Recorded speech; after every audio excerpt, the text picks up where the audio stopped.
It's a pretty horrible situation in Turkey and Syria over there. There are hundreds of collapsed buildings across 10 cities in Turkey alone. No cell phone coverage in many Turkish cities, and it's snowing Malatya as rescue workers dig through the rubble.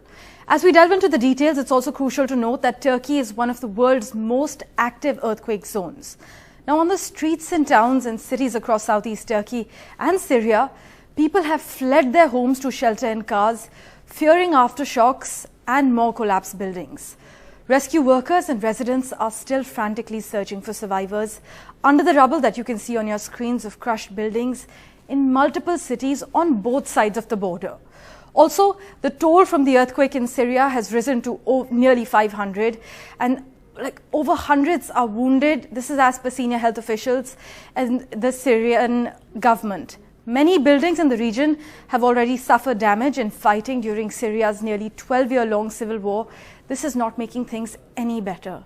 Emergency service officials in Turkey, meanwhile, put out the initial death count at 76, although it threatened to climb substantially higher because the nighttime disaster had flattened dozens of apartment blocks across major cities, as you rightly mentioned.